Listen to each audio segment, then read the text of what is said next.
Welcome to Offensive Lines. I'm Marlon. I'm Boyd. And we are doing a combined podcast this week. Circumstances beyond my control prevented me from doing a podcast last week. So we're just going to eat our turd sandwich. Up front. Talk a little bit about a few games here and there, and then we're going to move right on to our picks today. And what a giant turd sandwich it is. That was a real... Oh, we've had a shit show over the last 2 weeks. Well, okay, first of all, let's just get this out in front.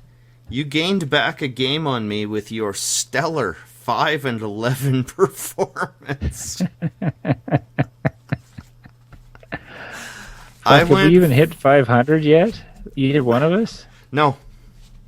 Not a one, even in our winning week. Our bets, probably not surprisingly, went 0-3. Though I have a number here that can explain some of that. The last six teams we have bet on have combined for 24 turnovers while producing 6. Holy fuck. Yeah, that'll do it. Well, yeah, Ryan Fitzpatrick's a quarter of that. Well, a third, a full third. But no, he had 6 interceptions. Yeah. Oh, he was a quarter, right? The Jets themselves committed 8, so that was a third of it. The only team we bet on and lost that gave up no turnovers was Oakland. But some teams, like we bet against Arizona, they gave up 0 turnovers. We bet for them 5. Tampa Bay gave up 5. Kansas City gave up 3, followed it up with a 1 turnover performance against the Jets at 8. Like, a 4-to-1 turnover ratio is almost impossible to overcome. What was my credo last year? Don't bet on Ryan Fitzpatrick? Well, it was, but... Because that's what he does. He hooks you in, and when you think he's actually going to do something halfway decent, that's what he becomes. Yeah, but he doesn't usually do it this early. But remember when he was holding out for more money? Yeah. Good move by the Jets to just say, no. You're the best thing out there for us, but we're not paying you any more than this. That's it. Smart front management, I gotta say. Well, yeah, they knew the situation. He had no leverage. Fitzpatrick had no leverage. There was no... Did you ever hear one rumor of any other team interested in him? No, Denver came out fairly early in that, as I recall, and just said, no. So, to summarize our bets, we had Arizona -4. That pretty much ended in the first quarter. We had the Giants -4.5, where we had a chance until Eli did his best Fitzpatrick impersonation. And just, that was an ugly, ugly, ugly game. On all levels. At the end, it just looked like no one was playing professionally. Beckham had that fantastic winging the ball into the kicking net. Oh, that was his helmet. Oh, okay. And then it attacked him, and he got a black eye out of that, by the way. That might have been my favorite clip from the weekend. Oh, it was. I found a GIF of it and let it run for about 3 minutes just laughing. Hopefully that was on offensivelines.ca because that's where I posted it. Of course it was. Bullshit. I saw it yesterday late, or Sunday late. I call it bullshit. We had a chance in that game, and they fell apart. And then we had the aforementioned New York Jets, who we were right. But by the way, on both these New York teams, I completely stand by our picks. If they had performed with any semblance of the competence they'd shown thus far this year, we were laughing. Yeah, but that's where we fucked up. Ryan Fitzpatrick has no semblance of fucking any consistency in his whole career. I preached this all last year and went against my own teachings. This is true. I mean, but I stand by those picks. I mean, 8 turnovers. Yes, 2 of them were after it was done, but 2 red zone picks that would have gotten us in a solid cover position. It was just offensive. It's not like KC did a whole fuck of a lot.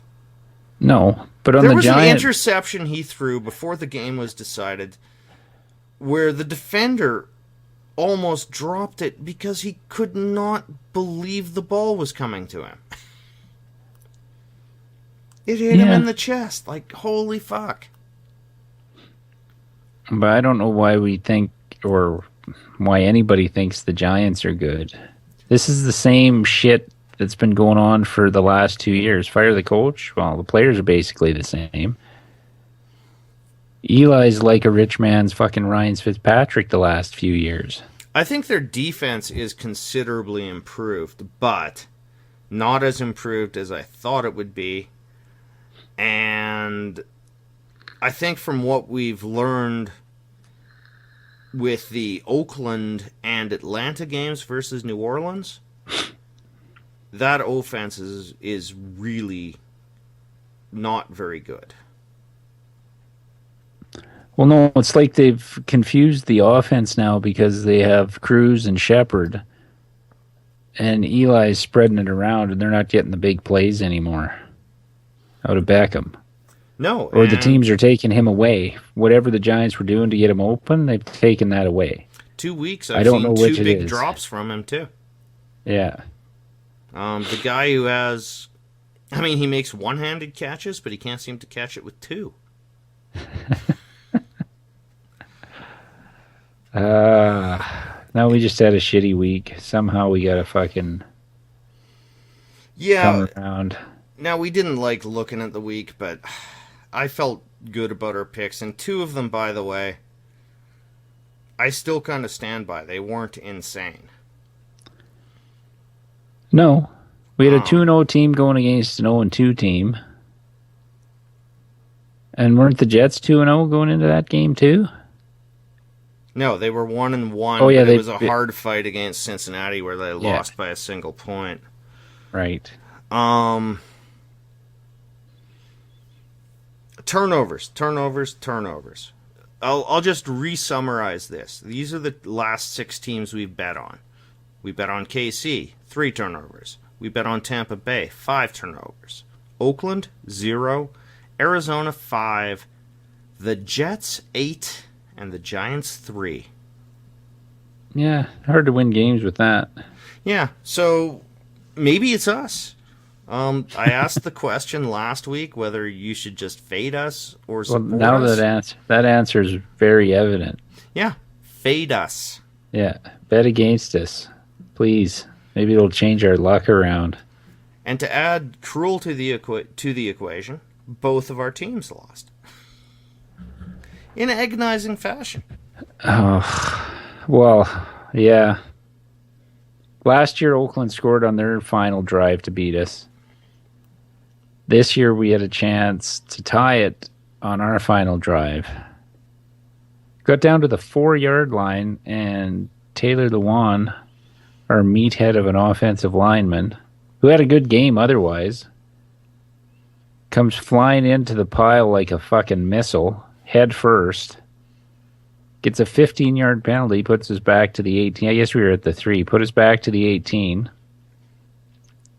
Andre Johnson gets a pass interference call. Bogus. And took away a touchdown that would have tied it. At the very best, by the way. So we get offensive pass interference. One announcer says, didn't look like much. The other one says, oh no, I can see that as pass interference. Then on the last play of the game, Harry Douglas gets shoved in the back so he can't jump up to try and grab the ball. One announcer says should have been called. The other announcer that said the other one was definitely pass interference says you can't call that on the last play of the game. You got to fight through it. Okay. Well, as long as we know the parameters of what fucking pass interference is. Do you recall who the meathead was in that announcing crew? Yeah, it's Berline. Oh. Okay. Well, it's their bottom crew. Tasker's usually not bad. No, I like Tasker as far as I like any announcer at this stage. And as the Titans being not a national team, I'm going to see a lot of Berline and Tasker this year. It's like the Titans are the last team on the fucking totem pole for national coverage. So it's going to be Berline, Tasker, and I can't... The play-by-play guy is pretty good. I don't know his fucking name. But that three-man booth's got to go. That was why they lost. The three-man booth. No, it was... It's not why they lost. It just... No, the running game... They don't add anything to the game. Like what announcing crew does. I like Al Michaels a lot, but when did Chris Collinsworth turn into Gruden? Every player now is so goddamn amazing. He should be enshrined in the Hall of Fame right now. He used to come with a bit of snark. Yeah. And a bit of sarcasm. And the 2 games I've seen him do this year, it's just been this raw horse shit. Well, I'm thinking he's probably gotten blasted a couple of times by somebody in those production meetings and calmed him down. Either that or he's just going through the motions now. I don't think he's going through the motions. I don't know what he's doing, but that's... I think more of that, because we saw a bit there of the NFL's power when they were considering using Tirico on the Thursday night packages with NBC, and the NFL said, no, we only gave it to you because we expected Alan Collinsworth. Like it matters on those shitty games.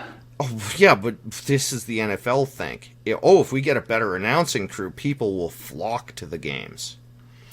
Unless you reanimate the corpse of Howard Cosell and Dandy Don Meredith and Frank Gifford, no one's going to tune in because of an announcing crew. No. And just as a little side note to that, ratings are down for, again, this past weekend for football. Well, and here's my theory on that. As a fan watching this, I am really sick of games being entirely decided by officiating crews. Well, not only that, but you put 11 games on in the morning and 4 in the afternoon. Who the fuck's sticking around? Or 5 in the afternoon? Who the fuck's sticking around? Yeah. I don't. Once my team played, I'm done. There's nothing to watch. I don't fucking sit around and watch. I'll flip on the Sunday night game maybe for a bit, but Sunday I have one day off. Well, and those ratings are for prime time too, because another thing I would have thought, but this doesn't apply to the primetime games, is I've gone red zone. I'm tired of paying a whole bunch of money to watch essentially one game a week, which is Chargers.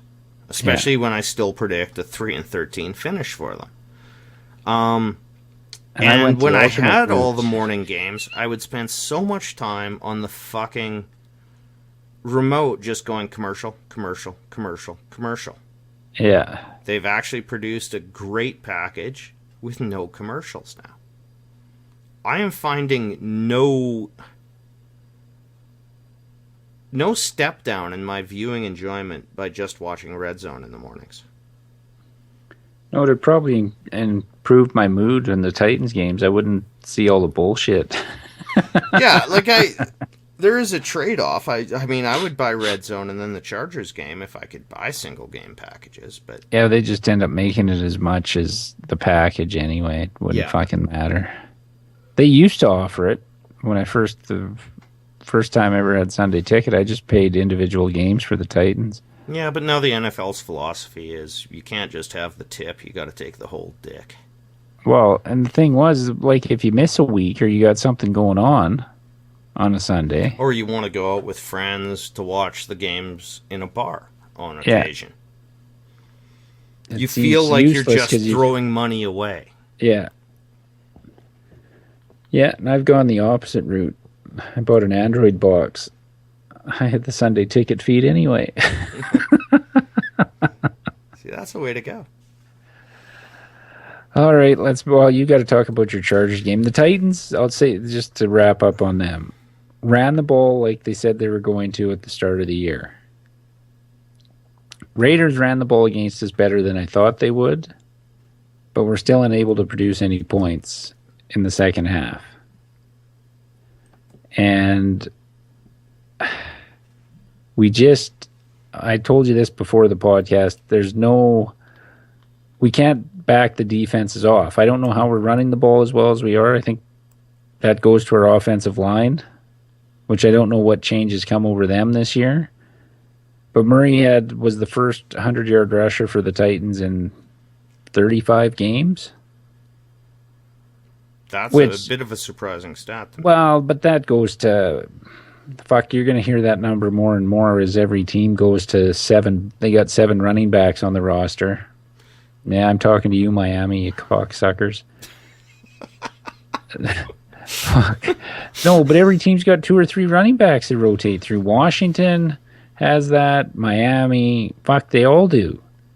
So to get one guy to 100 yards, you need him to break a big run. Yeah. Essentially. Because most backs aren't going to be like Elliott and Dallas and get 30 carries.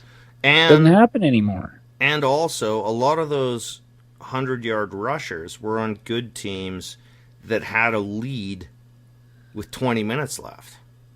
Yeah, and they would get fed the rock. Yeah, but they don't even do that anymore. The philosophy's totally changed. Clock doesn't matter. It doesn't fucking matter. Well, yeah, you saw Jacksonville attempt to run the ball to grind the clock and fail. And I don't know how many he ended up with, but Carlos Hyde, way to go, Chip Kelly, to get him a billion carries down 38 to whatever. Yeah. No, if the offense ever gets its stride in the passing game, we'd be probably a 500 team. But as you said, without Delaney Walker... Yeah, but we have no deep threat. There's not one that can pull the linebackers, and the corners don't have to worry about getting beat deep. Oakland had the worst pass defense in the NFL going into that game. And we didn't exploit it at all. At all. They looked like all pros breaking up passes because they didn't have to worry about us going deep. I think you and I could get used to covering a guy if we only had to back up 10 to 15 yards. I'm pretty old now, so you speak for yourself. But it was terrible. You're making your point. We threw one deep ball all game. That's not scaring anybody. And then it was DeMarco Murray was our offense. Him and Derrick Henry and the defense kept us in that game. So I don't know what's going to happen. They play Houston this week, and J.J. Watt's out. Apparently could be for the year. If we can't take advantage of that, because I can't see their pass rush being as good without Watt when, what the fuck's his name? Clowney? Yeah. I know you said he was doing some things. Well, that's what I'd read. I hadn't seen it on film. But he was disrupting things and leaving Watts some extra room the first couple of weeks. I don't know how that works with them going forward in their pass rush. But if we can't throw the ball, it doesn't even matter. If we don't scare anybody deep, they're all just going to fucking play up on us and we'll never be open. No. So... No, you need one speed guy, whoever he is, Oh, and the one deep throw they did make was to Andre Johnson. Well, good Lord. He's not fast anymore. No, he's 35, but I think Anquan Bolden would still beat him in a race. I think so, too. They should just move him to tight end. Put him in Walker's spot. Fuck. But anyway... Another lost year for the Titans. And the Chargers. Let's go to this. I mean, everyone's raving about the Hilton play, the game-winning touchdown. I want to go back a tiny bit, too. That should have been the tying touchdown, first of all. It was 3rd and goal. The Colts receiver just ran, hands outstretched, wasn't looking backwards, directly into the Chargers cornerback. It was our third corner. His name escapes me. He hit him so hard that the cornerback, both feet were taken off the ground. He was flying through the air. Long after the ball sailed past this ostensible receiver, he turned his head. The announcers were just, oh, well, that's offensive PI, and they were just laughing about it. Defensive PI. 1st and goal on the 1. From 4th down for a field goal. Stunning. Stunning to me. Like, he hit him so hard, both feet left the ground. It was like when Gronk threw that guy out of the bar a couple of years back. The guy who'd been trash talking, he said, yeah, he was unruly, I threw him out of the bar. That was what this guy did to my cornerback, but somehow that was a foul on the Chargers. Other strange calls. We got down to about between the 10 and the 5. Phillip Rivers gets a taunting call as we're running towards the ball. Now, this is probably acceptable. Rivers has always been a beaker. I was going to say he's never been known as a wallflower. No. But these new taunting rules, like I never saw it because, again, this was red zone. So they just said, oh, there's a flag on the play. Oh, number 17. Unsportsmanlike. Taunting. And just as they went to the next game clip, I just heard the announcer say, well, that's unusual. Well, at least he didn't use a racial slur. And just finally, on the T.Y. Hilton last touchdown, wouldn't it be nice if the Chargers had an all-pro safety back there who could have made that open field tackle or at least slowed him down? Oh, wait a minute. We had one of those. But we suspended him for going to watch his daughter at a halftime show, one of the best team players the Chargers have ever had, and making it impossible for us to even conceive of signing him again. Yeah, but way to go, Spanos. You stuck to your principles and your protocols for running a good business. Put it in your fucking trophy case, which is empty, empty, empty, you fucking shithead. And I didn't even have to bring up his name. Fucking shithead. Go look at your trophies. Fucking empty, you piece of shit. See, I can't say anything about our owner. I'd be seen as misogynistic. It should be her name's Amy. Her name's Amy Adams Strunk. Should be Stunk. Fuck, she's brutal. Anywho, Mike Malarkey, 1-7 as an interim coach. Let's sign him up. He's now 2-9. Anybody keeping track out there? Yeah, only the Titans would hire a coach who has a winning percentage of about .350 as a head coach in the NFL. So don't even start with your owner. Well, and I will just add one more game, one more player carted off with a season-ending injury. Monte Teo, he's not great, but he's above replacement level, and he knew the system. Like, he was a hard worker, not massive talent. No, he always seemed a little slow for me. He was slow, but he was always in the right position. It's not a huge loss. It's not like Woodhead or Keenan Allen. But I think I said this last week on the podcast. Can I watch one game without a guy getting carted off with a season-ending injury? No, Seemingly not.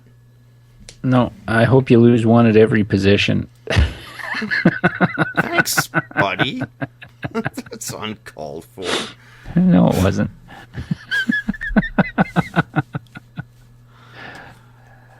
Hey, if my team stinks, yours has got to stink.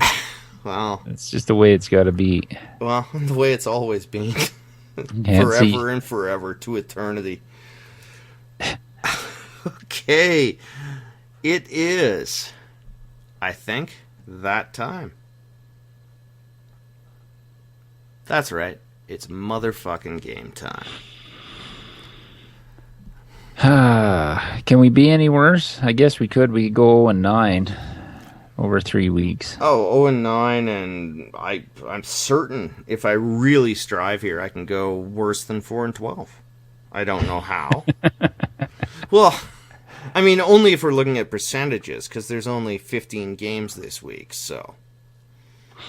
Oh yeah, so it should be harder to go 4-12. Well, you could go 4 is now a 4-11. goal, right? Because I'm missing that extra game that I'd pick up. Because I did, by the way, to get to 4-12, I picked both the night games. Well, what am I laughing at? I was 5-11. Yeah, you picked both the night games too, so. Hey, We I were still had sitting the at lead 2 going and in. 3 after a day of football. Oh. Okay. The Thursday night game. Miami is +7 at Cincinnati. I'm really glad we don't bet Thursday games, because this Well, we way I wouldn't don't be even betting this think one about anyway. it. Oh, I know. I just want to add one thing. I didn't play in an office pool this year. I decided to put my gambling money elsewhere, which, by the way, turned out well. Shockingly, I managed to make back all my bets by betting individually last weekend, but that's a different story. Yeah, By not playing, Can't put that knowledge to work in our picks. yeah, well, the line moved, man. It was 7.5 when we picked it. I got it at 6.5 with the Green Bay Detroit game. So, anyway, by not playing in an office pool and not caring in any way about the Pittsburgh game, I was able to just sit on my couch and laugh at the Steelers. Point and cackle and delight in their misery, with this hurting me in no way. It was freeing on a certain level. It was so much fun to just not give a fuck about this game where I would have taken Pittsburgh. But now I don't care. So I delight in their misery. No, I didn't mind that at all either, outside of the fantasy ramifications. Other than that, I was fine. Okay, go back. Miami +7 at Cincinnati. I'm saying nothing about this game other than I'm taking the home team. See last week's podcast where I picked the Patriots over the Texans based solely on home team. And I'm taking Cincinnati for the same reason. And that was my theory years ago, as you talked about with Fitzpatrick. Why don't we ever listen to ourselves? I said that years ago. Thursday night, just fuck it, take the home team. I'm with you. Oh, right. You're crossing over to the good side on Thursdays. I guess getting beat on your pick 27-0 the week before will change your mind. I did say going against Belichick was horrible at home. Why did I do it? I have no idea. Well, and you think they cheated home, so what the fuck are you doing? I know. What? And by the way, I need to bring this up. You bet. Which game did you bet against? It was Denver. on my winning bets this weekend, which again did not include you. But yeah, no, actually I was talking with Dave at work, and he convinced me that Denver would cover the 3.5, mainly because of the Tyler Eifert thing. We started talking about Cincy in the red zone, and so he changed my mind. I just had to bring that up. No, that's fair enough, because when I said when I said, oh man, I took Green Bay at 6.5 and Denver plus 3.5, took both those games straight, teased it and parlayed it on different tickets and won them all. You were like, didn't you take fucking Cincy? Yeah. So, yeah, no, it's a valid point. All right. The next game, there is no home team. Indy are 2.5-point favorites over Jacksonville in merry old London, England. Okay, I haven't seen either of these teams play an extended amount. I've seen more of Jacksonville than Indy. I've seen a ton of Indy. I'm picking the Jaguars based solely on the game being in London. Freaky shit seems to happen over there. And they've been there 4 times. Yes, and they tend to pull out these wild finish games, if I'm remembering correctly.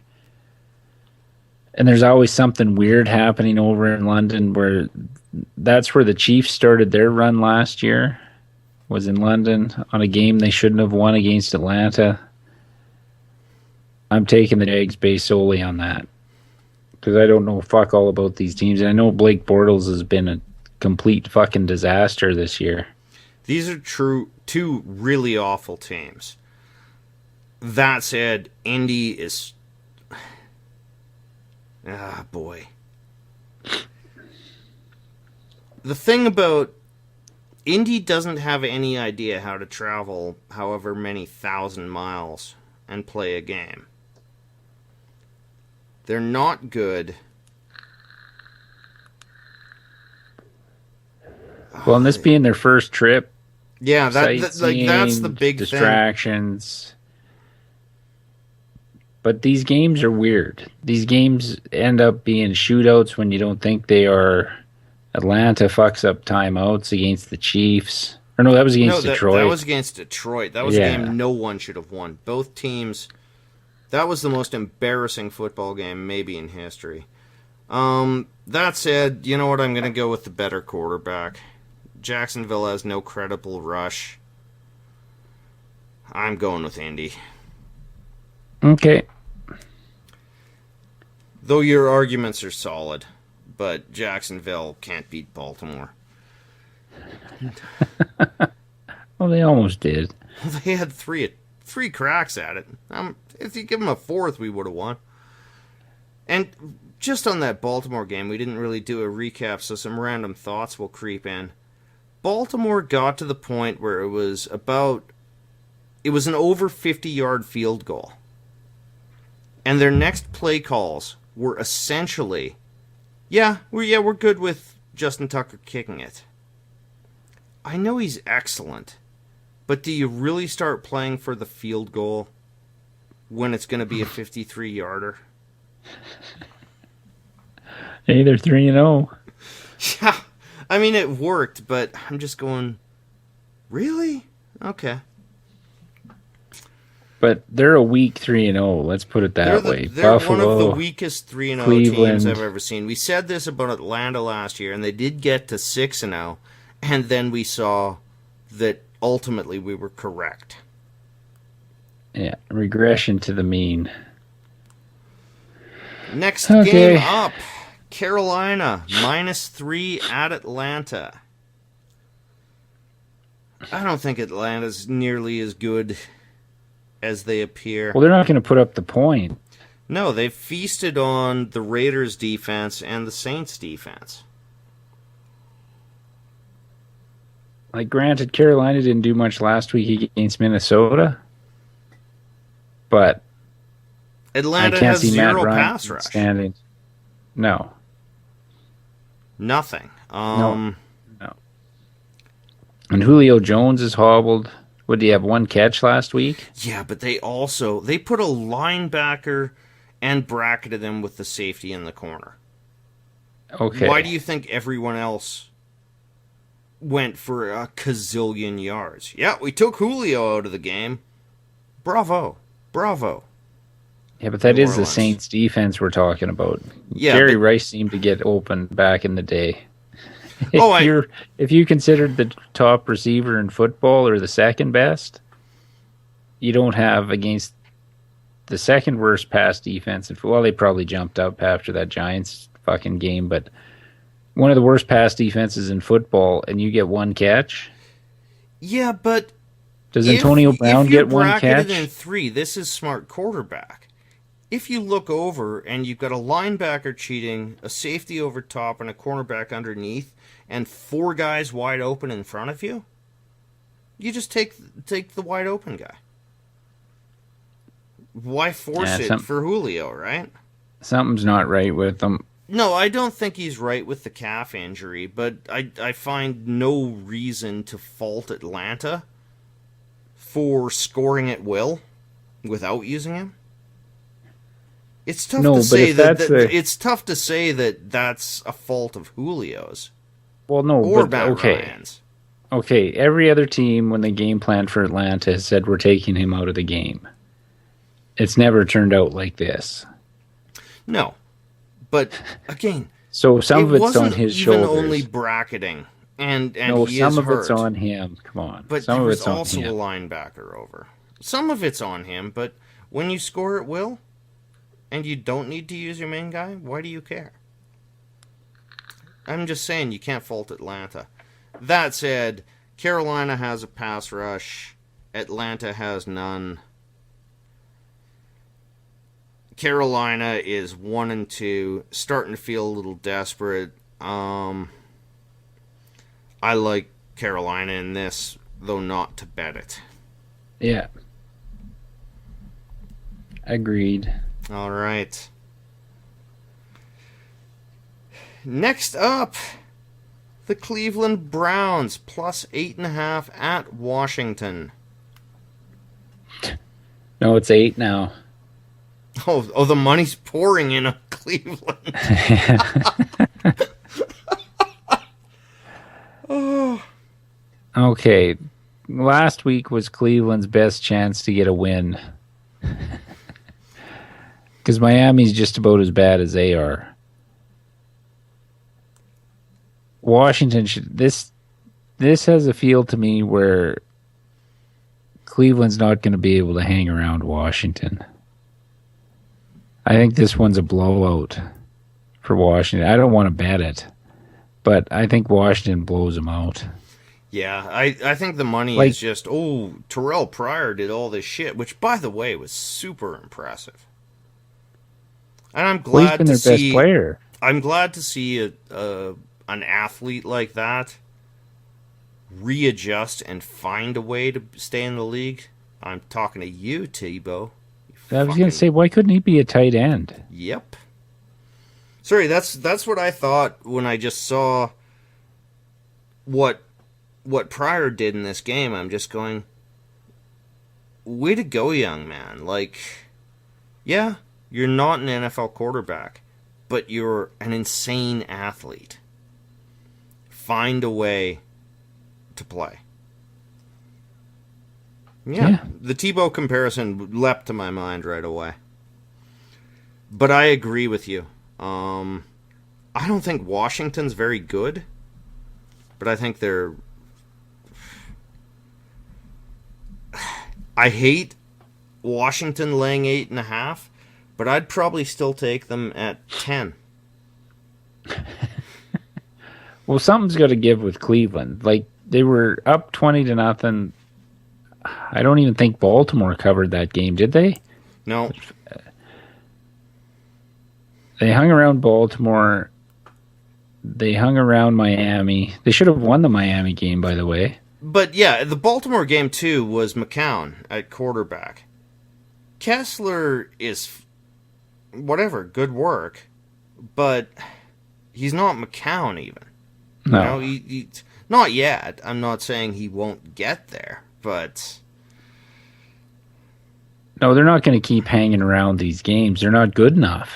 And at some point, gimmicks these they moral ran victories against Miami confused Miami. Gimmicks don't last long in the NFL. No, once it's on tape once, it's done. I mean, the only exception I can really think of is Miami got pretty much a season out of the Wildcat. Yeah. But Washington's going to blow them out. And watch, it'll be fucking 23-19 for fucking Cleveland. That's where year's gone. Yeah. Again, fade us. Feel free to fade us. We're not insulted. Okay, next up is a game I like. Yeah. Detroit -3 at Chicago. Yep, I like this one too. The Bears are in the bottom quarter of the league. Easily. Backup quarterback, running back out. You said Alshon Jeffrey's limping around on Sunday against the Cowboys. He was limping around. Yeah, that was off podcast. That's when we were talking our fantasy leagues because I traded him. In the first quarter, he was walking around and he had an extra hitch in his step. In his giddy up? Yeah, well, he had an extra git. It was almost like he was working with a cane. By the end of the game, everyone was commenting that he was limping. I think because of that, almost all those deep jump balls that was his forte, so to speak, they all went to Kevin White.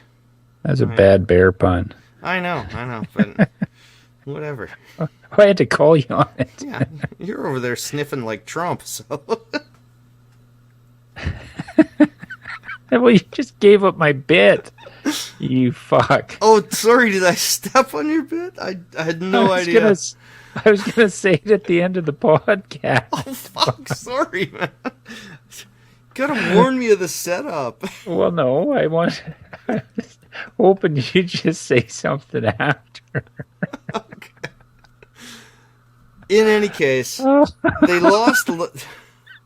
I was sitting here laughing to myself. Oh. Because I was doing it just to be...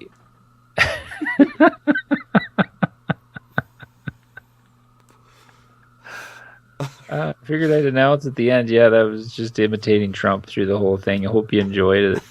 And then people would be pissed off listening to the whole thing and then get the explanation at the end. See, that would have been better. Sorry. First time I've committed to a bit, I almost stopped. I'm laughing to myself and I'm thinking, oh, fuck, you must be going crazy hearing me sniff like that. I was. You might have hit it a little too hard. To the point where I had to comment because I thought, is he not aware? Well, at least it got you. That's one. We'll get him. That's halfway through, so we'll get some. Some pop out of it. Okay. That said, Langford is gone. I like the new kid probably more than Langford, but that's still kind of all they've got.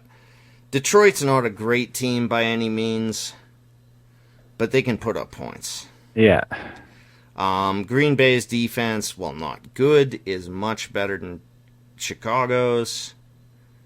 They got into such a giant hole. Which, by the way, that game at the half was, what, 31-3? 24-3. Okay, I was thinking, this is easy money. Easy money. And then I had rebet. I'd originally bet Green Bay at -7. And Sunday morning it was -6.5, so I cashed out my bets, paid a little bit of a extra vigorish there, rebetted at 6.5, and turned out to be a brilliant idea on my bet.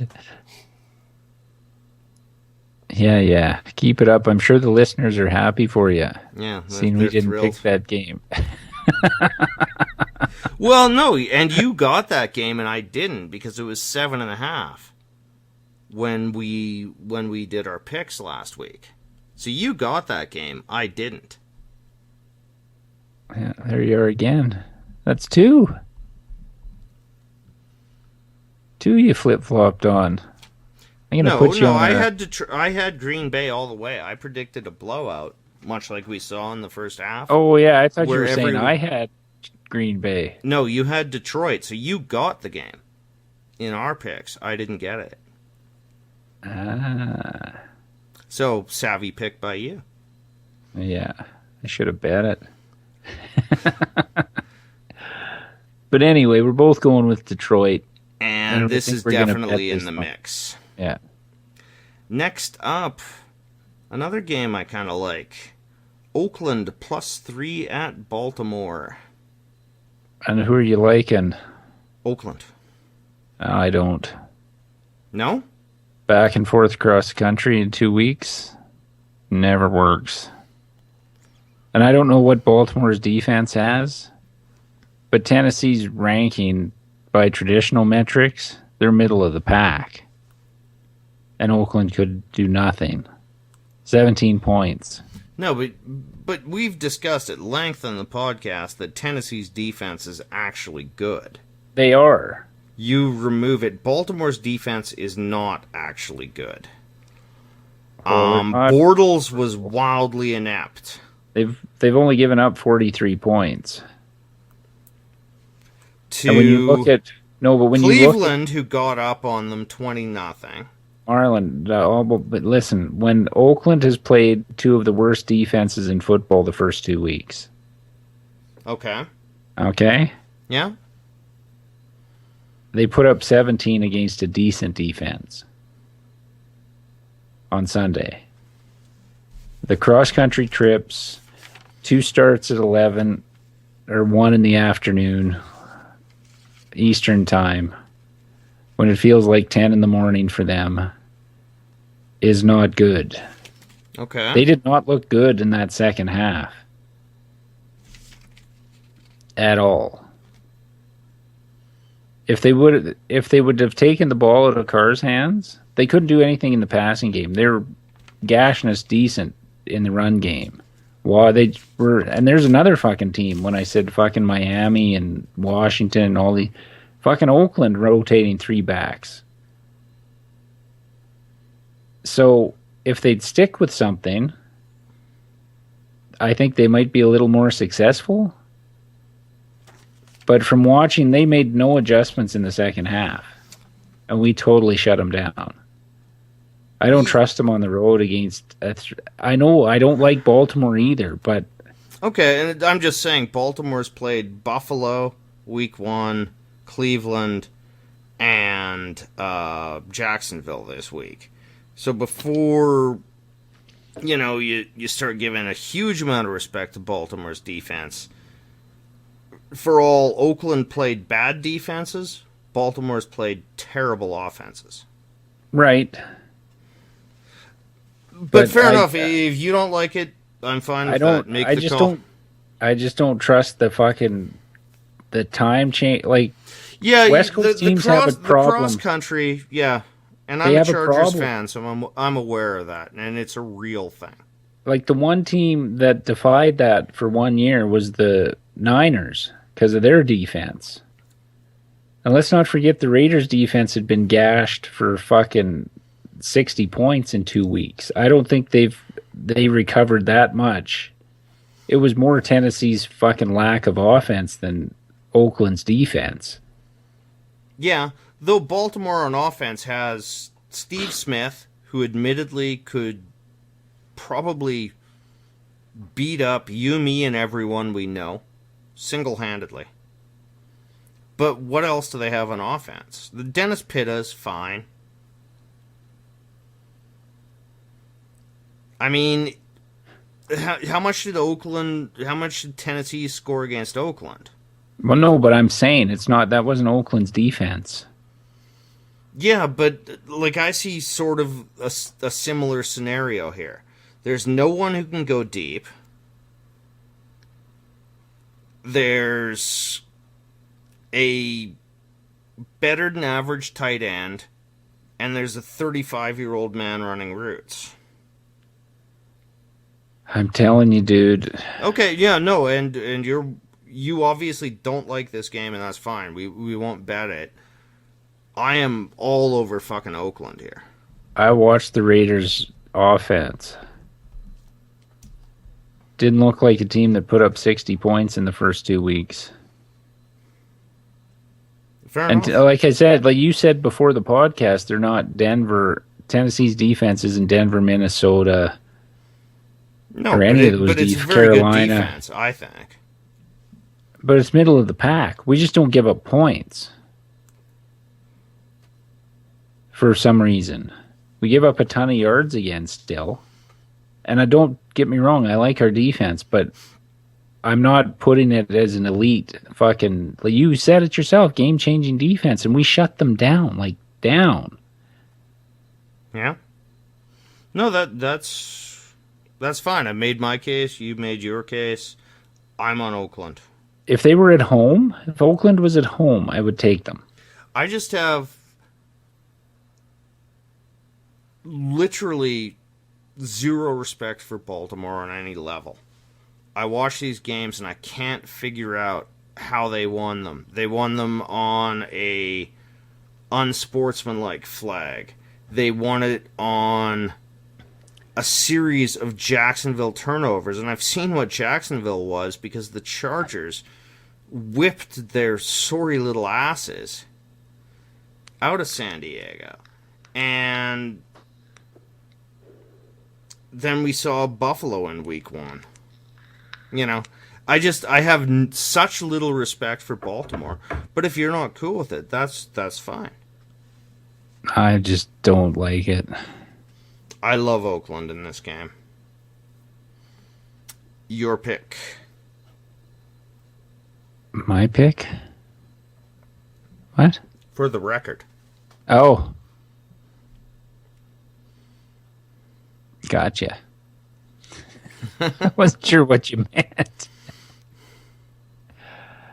Well, we'll see what we come up with. We might have to take that one anyway. So are you taking Oakland then? No, I'm just saying. I want Baltimore, but if we can't find anything, there's Okay. enough argument from you that we could take that one. Well, hey, the last time we did that, it didn't work so well. But that's the only underdog, by the way, on the board that I found. Well, there's another one, but we can't bet on it. Well, yeah, actually, by the way, I like both underdogs in our games. But we can't bet on them. Next up, we have Tennessee +5 at Houston. It's 5.5 now. Oh, is it? Okay.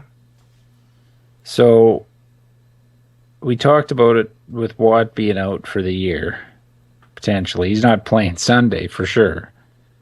That changes their whole defense. I don't think Houston's running the ball much, are they? I haven't really paid attention to them. Oh, I guess Lamar Miller did against They New had England. been doing very well up until the New England game. Well, no, Miller had a decent game still. They just were way too conservative. Well, yeah, they with didn't. the Well, they football. didn't get into New England territory until late in the third. Well, yeah, but that's what I was reading after the game. Like they thought they could just play it safe and let their defense beat a third string quarterback. And then fucked up 2 special teams plays. I mean, Yeah. Well, that was the game, but without Watt, Murray looks like he did in Dallas right now. It's all Tennessee has. So this game, I would bet the under, the 40.5. There hasn't been the Titans game has gone over 40.5 was the first one, 25-16. Every other game's been under 40. Their other 2 games have been under 40. that's Nobody an scores interesting on us. trend. Nobody scores on us, and we don't score. So if you don't like our pick of Tennessee +5.5, bet the under. Because I don't think Osweiler's going to score 25 points on us. No. Miller scares me a little bit because we had trouble with Oakland's running game. But Yeah, Latavius Murray had a pretty solid game. But as you said, it didn't produce points. Your defense is a good points defense. yeah,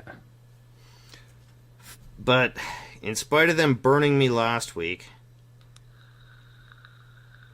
at home, which I still, by the way, think Tennessee should have covered that game. Like, most of what I saw there should have been fine. Their defense is good. I wonder if the questions you brought up earlier about Tennessee's inability to stretch the field at all will hurt them here as well. Because KC, another team that can't stretch the field, had trouble. Yeah, but they had Watt. Yeah. Too. Yeah. Which makes a difference. I 5.5's too much for Houston. Okay. With Watt out. For me, I'm taking Tennessee, not a homer pick. I don't like their offense at all. Well, Kendall Wright might make a difference. He's supposed to play. He's back practicing full time. He gives us another threat that's better than fucking Harry Douglas and Andre Johnson in the slot. So hopefully it turns out better. But Tennessee may not win, but I think they cover. Okay, I've turned, and I'm taking Houston, even though Houston laying 5 is off. We'll come back to this at the end of the podcast. The next two games are off the board because of the Russell Wilson injuries, and who knows who is going to start at quarterback for New England. It might be Edelman. Where are you at here? You're going off script. Yeah, it's just they didn't list those on the board. They're not listed at all. They're not even listed. Yeah, that's so what I just put them in at the end of the the morning games when they're played. Okay.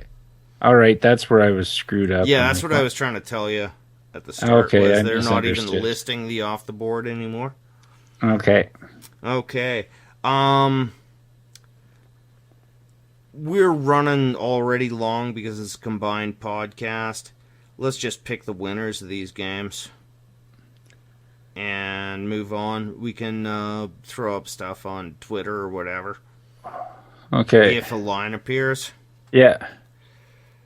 I like in Seattle at the Jets. I like Seattle. Yeah, me too.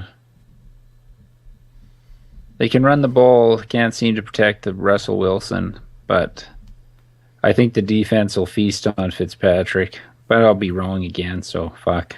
Do with it what you will. Yeah. Somebody needs to send me a tweet saying I'm doing okay. I need some reassurance. I'm questioning everything I've ever thought about football after the last couple of weeks. Yeah, they haven't been stellar.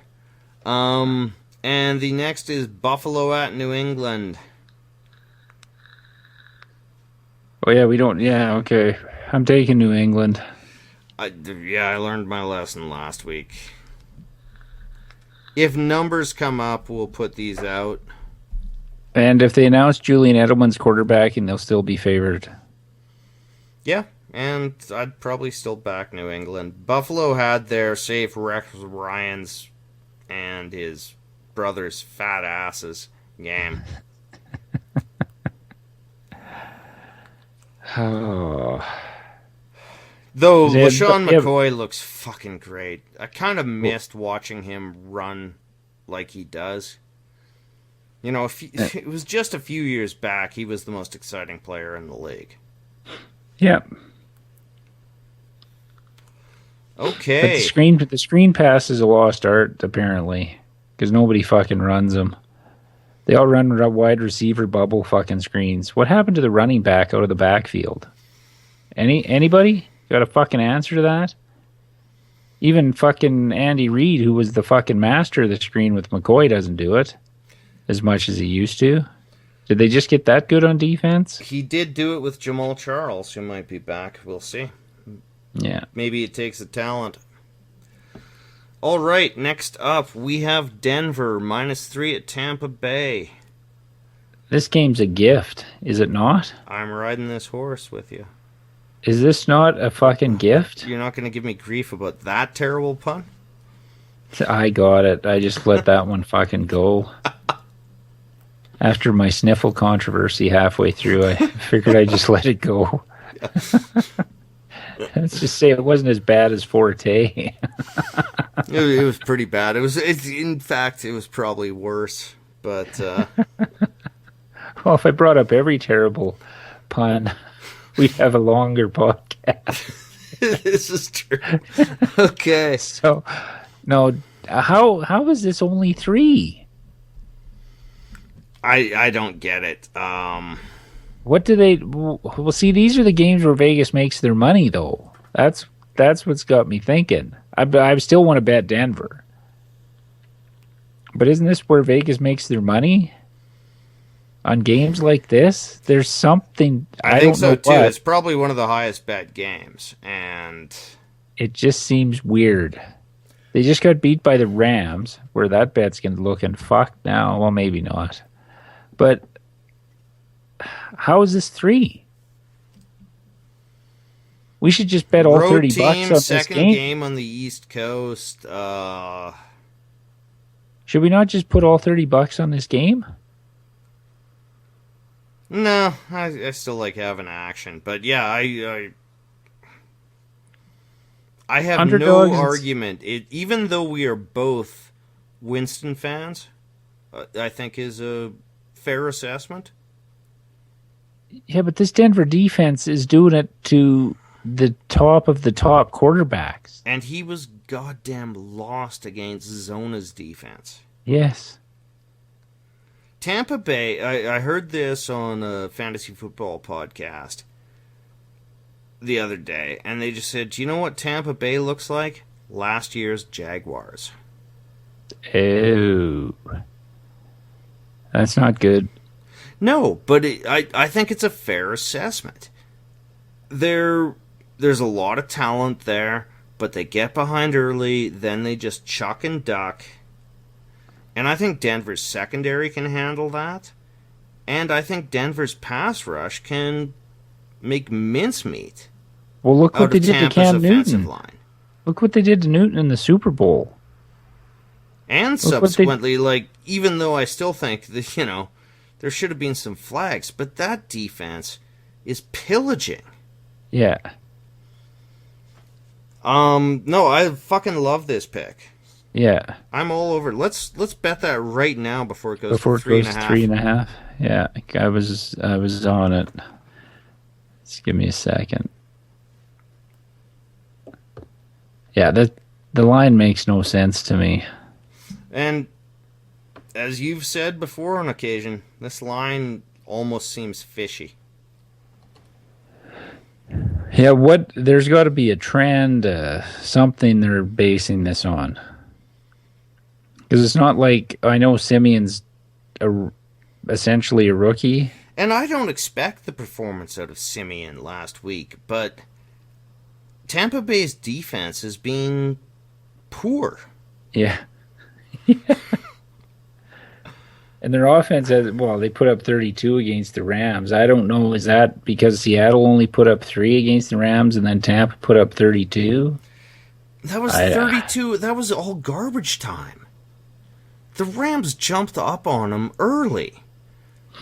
So I don't know. And by the what's way, the Simeon's explanation for the passes line. in that Cincy game were not dink and dunk bullshit.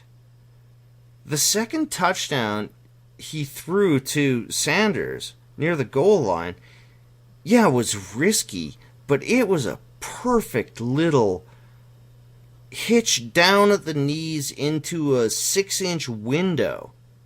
Perfectly thrown. The bomb to Thomas. These were not hack throws. These were not Alex Smith dink and dunk throws where a guy broke 3 tackles or they missed 3 tackles. I'm not saying Simeon's good, but I will comfortably say he's not bad. No, he's better than Peyton was and better than Osweiler was last year already. Now, if Denver was the Philadelphia Eagles of last year, would Simeon be getting the same amount of praise as Carson Wentz? Nobody's talking about the Broncos because they just talk about the defense. That's a really good question, Boyd. All we're hearing is Carson Wentz because the Eagles were Carson a shit Wentz show. is his biggest game is like 220. No, that's what I'm saying. That's a great fucking question. They're basically like, the same again, guy. I'm not totally on board the Simeon bandwagon here, but he doesn't suck. Okay, well, we bet that. We got Denver -3 at Tampa Bay. $10 pays $19.09. Okay. All right. Next up, we have Dallas -3 at San Francisco. How is this 3? Yeah. This is... Is San Francisco any better than Chicago? No. They're not. Christine Michael just ran for 1 billion yards against that Niners defense. That's a good point. And Prescott, Bryant, Witten is as good as anything Seattle's throwing out there. Maybe not as good as Wilson, but these rookie quarterbacks don't look like... Where's this group coming from? I don't know, but I'm glad about them. Like even if they're confusing our football, it's nice to see guys who look like they belong right now. Who aren't running quarterbacks. They look poised. Yeah, and they look like... I mean, Prescott can run, but most of the time he's standing back there like a pocket passer. Yeah, he didn't look like Brissett for New England. Yeah. Or RG3 for Washington. Let's go back to the rookie hype. Vic. Yeah. And when you think, Prescott preseason, that's just playing against the second and third stringers, he's doing it now. I said it in the preseason, by the way, that he just looks in control. Yeah. Like, I think there's going to be a real issue when Romo comes back. Well, they're not changing.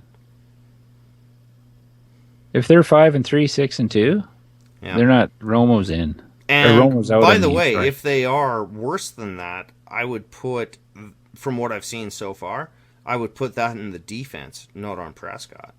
Yeah. But you know how coverage is. The Cowboys were up so big, they're just letting the clock run at that point in those games that get close. Just like the Rams.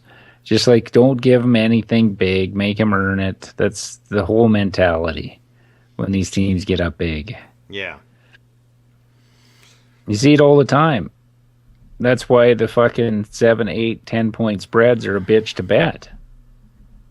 Because every team does it. They get up 3 touchdowns and coast. Look at what Carolina did last year in the playoffs. Up 35-3 or something, or 35-0 at the half or whatever it was.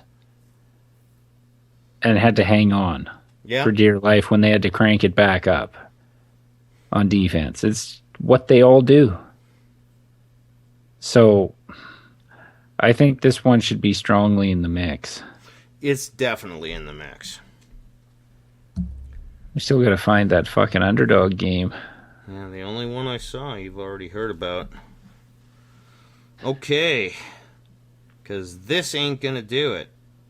The Los Angeles Rams +8 at Arizona. Want no part of it. No, I knew you were going to say that. I don't mind it.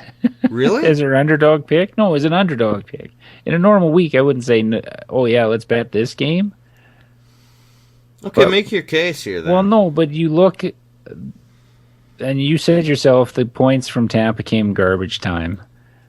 They allowed 3 points from Seattle. Arizona doesn't look like Arizona of last year. But their home game against Tampa... I'm not saying they're not going to win the game. 8's a lot for them. So they crushed Tampa. The only player producing for them is Johnson. On a consistent basis. Palmer isn't. If they're not enough. Johnson's it. Fuck, if they didn't have him, would they win a game? What's their threats on offense outside of him and Fitzgerald for 12 yards? Yeah. And I know it's a stupid to even think. I'm taking the Rams in this Okay. game just based on their defense. And okay, you've swung me here. Arizona in the desert is a bit of a different animal, but you're right. What has Arizona shown us except beating on a hapless and confused Tampa Bay team to justify laying 8 points? Yeah. This is where Vegas makes their money. Yeah. No, I like the Rams here. 8 points is too much. You're correct. I'm not certain I want to bet them, but if we get down to our underdog pick, we'll fight it out. Yeah. Now, this is an underdog I like. New Orleans +4 at San Diego. Really? Yeah. The lack of weapons in San Diego came up in that Indy game. Dontrell Inman, Travis Benjamin, Hunter Henry, who I think has a lot of potential, but he's a rookie tight end. The hardest skill position rookie there is. And he looked good. There was one play where I thought, holy fuck, he looks like Gates, a young Gates, except that he's white. And maybe a little bit faster. He looks good. I really have high hopes for his future. But he also, like a rookie does, tried to make too much at the end of that game, running up the middle, wasn't aware of the pursuer who punched the ball out from behind. I hate those fucking plays because you can see him coming up from behind. Oh, screaming, protect the ball, go down. Yeah. Well, that's what was going through my head when Sharp was getting tackled at the 3. He's got 3 guys ripping at the ball and 1 guy holding him by the waist. Just fucking go down. Yeah, and yeah. You know, you're not getting in the end zone here, son. I wanted him to for his first touchdown. Would have been huge, but just fucking go down. But anyway. That said, in no way am I pissed off. This is what happens with rookies in the league, right? Yeah. The only thing that scares me is that Saints offense on the road is not the same fucking beast. It's still Breeze coming home. The officiating will favor the Saints because they love to rub it in San Diego's face that they let Breeze go. Well, yeah, but you know, that was still the fix is in when Breeze got that touchdown record on bogus shit. But Rivers should be, I don't care who's at receiver, is savvy enough to pick that defense apart. Yes, but not by 4. I'm taking New Orleans. I'm taking San Diego. Okay, the Sunday night game. KC at Pittsburgh. Both 2-1. Don't know what they are yet. Pittsburgh's getting Bell back. They said we're not going to be scared to use him. Which seems strange to me. It's not because of the suspension. Usually after the suspension, you would try to get the guy truly up to contact speed. Secondly, he's coming off a very dangerous injury. That patellar tendon. Yeah. I think this is Tomlin who... When I was watching that game, by the way, I realized Tomlin and Caldwell are the same zombie. One just looks better doing it. Yeah, he slaps a guy in the ass coming off the field every once in a while. Yeah. And he looks more like authority and he's better looking. But they're the same guy. Caldwell and Tomlin are the same guy. I wonder what Pittsburgh's record is after a loss like that. That is curious, and that's why they've got more talent. KC, honestly, it took them forever and Fitzpatrick to help to put away the Jets. And they lost to the Texans on the road. And officiating is always fucking stinky in Pittsburgh. Charles might be back for Kansas City. Yeah, but here's a place where if he comes back, he's only going to get 12 touches. Yeah. And what I was reading, they were thinking they might even just leave until they have the bye week next week. Give him an extra 2 weeks, come back in week 6. I would support that decision. I know you own him in a fantasy league, but I would totally support that decision if I were management of a team. Even if he plays, I don't even know if I'd start him. Like, I see a dozen touches. I could see Bell going out for the year. Like, this seems rushed and panicky. Well, like, it's not like D'Angelo has done poorly there. Why are you going to rush him back? Because you got whopped by Philly? Yeah, I don't. Is it an idle threat? No. Is that not their plan at all? Is it no, because they've run the ball well with it. Williams too. I don't think it's they have to prepare to stop the run regardless of who's in there. Pittsburgh has more threats, and what Philly did to them was more about that pass rush, which you told me about coming into week 2. You were so fucking right about Philly's defense. It was a great call on yours. I didn't listen. My bad. Yeah, that was my underdog pick. KC does not have the pass rush to bother Roethlisberger. I'm going to have to take Pittsburgh and the officials at home. Me too. Kansas City hasn't shown me enough. I'll take the home team when I'm unsure like that. Because I don't know what... They talked about Pittsburgh being right behind New England in the AFC. I don't know where they are now. No. I think it's New England, then Denver, then who the fuck knows after that in the AFC. That's as concise an assessment as you can make, and you're correct. All right, next up we have the New York Giants plus 4.5 at Minnesota. Well, I want to put this one in the mix. Okay. Well, that defense. Yeah. The Giants aren't scoring against shitty teams. Yep.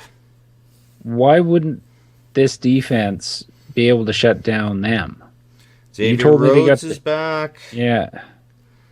Who he gets hurt a lot, but when he plays, like really, I think he's one of the better cornerbacks in the league, period. That pass rush. Shane Vereen came back from the crypt. But 4.5 is a bunch to lay. Not for the Giants' offense. What have they shown us in 3 games on offense? 20 against the Cowboys, 16 against the Saints, and what did they get last? 27 against the Redskins? What defense? Yeah, they lost 29-27, didn't they? Or 27-25, something like that. Yeah, 29-27, your first call was perfect. Yeah, it's not... They're not putting up a huge amount of points against great defenses here. No. The home field advantage is huge for Minnesota in that new building. And a 3-0 team. Yeah. With no child beaters around. They're running their team. And Zimmer's the coach who is a defensive coach. The team plays in his demeanor.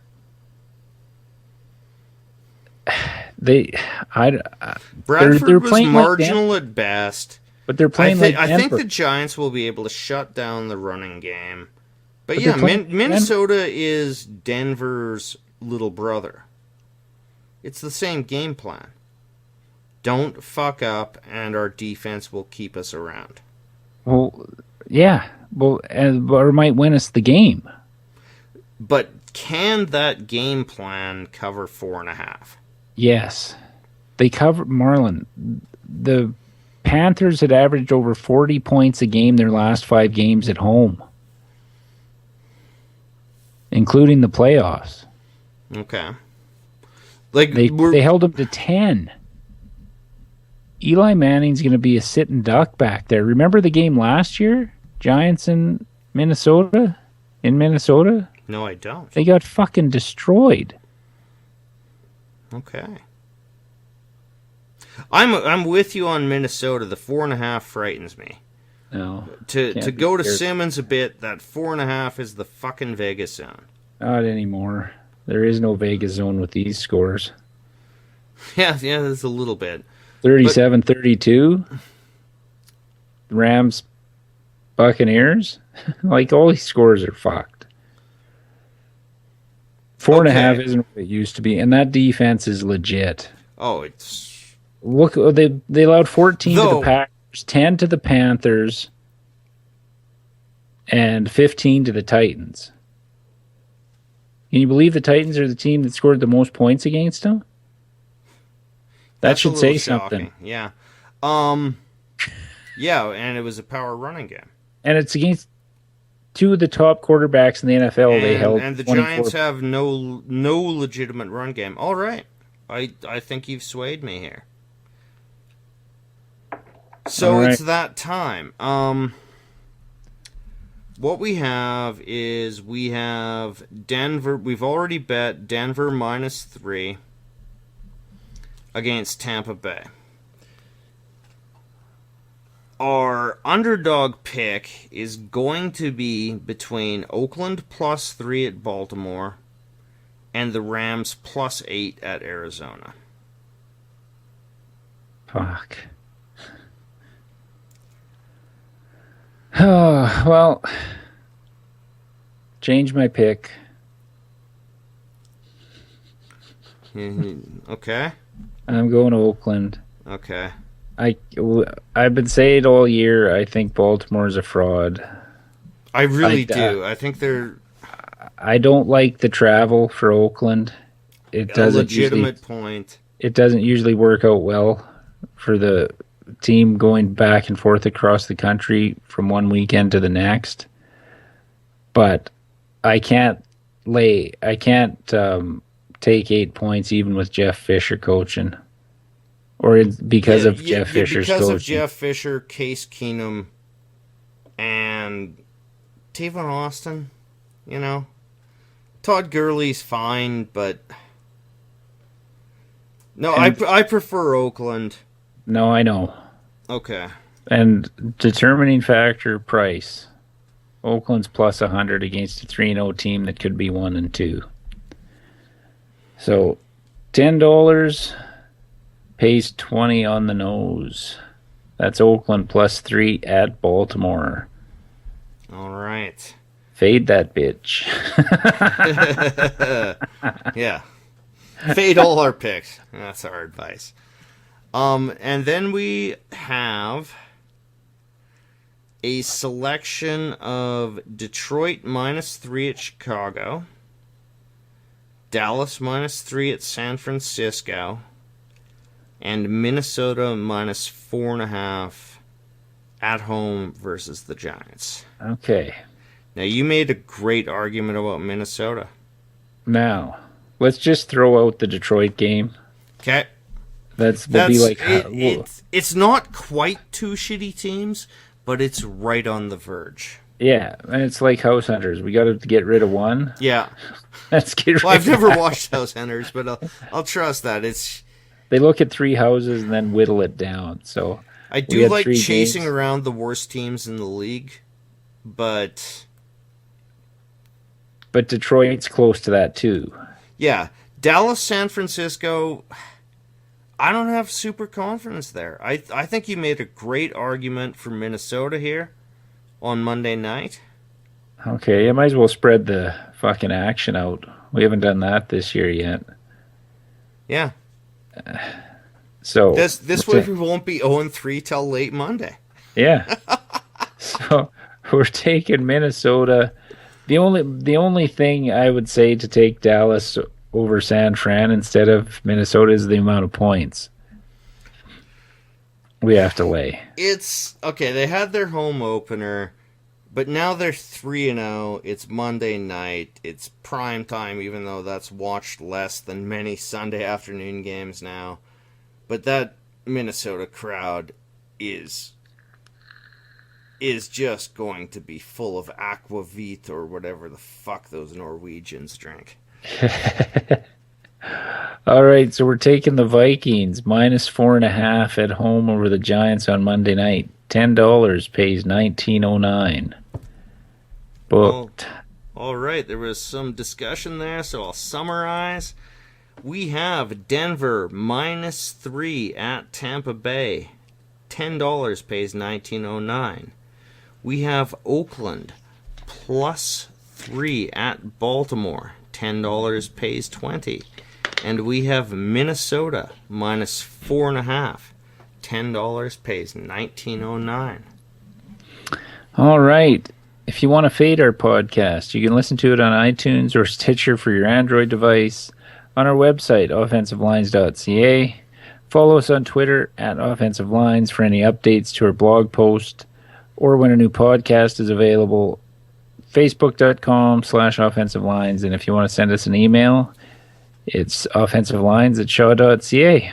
And just want to give a shout out to at Doug Fife on Twitter. One of the fans that sent me a tweet today wondering where the podcast was because we didn't have one up. Nice to see people are looking forward to it. Thanks, Doug. And I still like you even though you're a Raiders fan. And you beat the Titans last week. And yeah, I'm Boyd. I'm Marlon. And that was our combined recap and pick show. Don't forget to fade us.